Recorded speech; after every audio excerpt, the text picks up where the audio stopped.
বাংলাদেশের ঘরোয়া ক্রিকেটে নতুন স্বপ্ন, নতুন দিগন্তের প্রতিশ্রুতি দিয়েই মাঠে নেমেছিলেন আমিনুল ইসলাম বুলবুল। নতুন করে তিনি আশায় লোকাল ক্রিকেটারদের স্বপ্ন হয়েছে আরও বড়, কিন্তু সেই আশার মাঝে আবারও হতাশা। শুরু হচ্ছে জাতীয় লিগের লঙ্গার ভার্সন, দেশের ক্রিকেটারদের জন্য সবচেয়ে বড় মঞ্চ। তবে বিগত বছরগুলোর মতো এবারও উঠছে প্রশ্ন, দল গঠনে কাদের প্রাধান্য দেয়া হচ্ছে, যোগ্যরা বাদ পড়ছেন কেন? ওই কোয়ালিটির প্লেয়ার হয়তো আমাদের ডিভিশনে নাই, বিকজ অফ আমরা খেলার অপরচুনিটি করে দিতে পারি না। যারা প্রিমিয়ার ডিভিশন এবং ফার্স্ট ডিভিশন খেলেছেন, যারা পারফর্ম করেছেন, ওই ধরনের ক্রিকেটাররাই আমাদের এই টিমে আছেন। এবারেও সবচেয়ে বেশি বিতর্ক বরিশাল দল নিয়ে। গত মৌসুমে হুমকি পেয়ে কোচের দায়িত্ব ছাড়ার ঘটনাও ঘটেছিল সেখানে। এবার সেই দায়িত্বে আশরাফুল, কিন্তু কথা অনুযায়ী কাজ হচ্ছে না বরিশালে।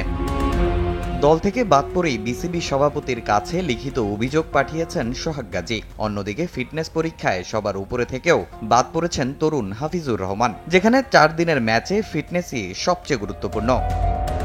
বিস্ময়করভাবে ফিটনেস টেস্টে পাস না করেও দলে জায়গা পেয়েছেন তৌহিদুল ইসলাম রাসেল। 33 বছর বয়সী এই ক্রিকেটার সবশেষ এনসিএল খেলেছেন 2018-19 মৌসুমে।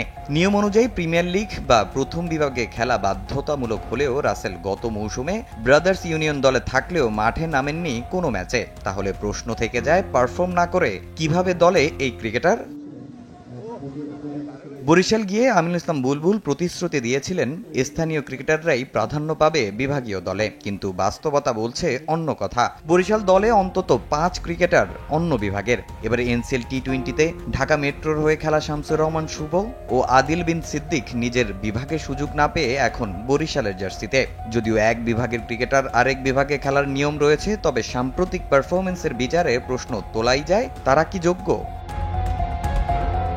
বরিশালের মতো অন্যান্য বিভাগের দল নির্বাচন নিয়েও উঠছে অভিযোগ। এ নিয়ে হতাশ সাবেক প্রধান নির্বাচক।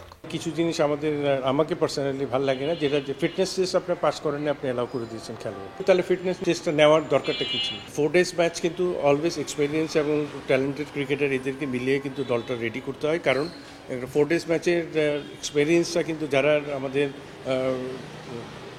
অনেক দিন খেলে ফেলেছে, এদের থেকে কিন্তু ইয়াং প্লেয়ারদের এই লাল বলের ক্রিকেটের শিকার অনেক কিছু আছে।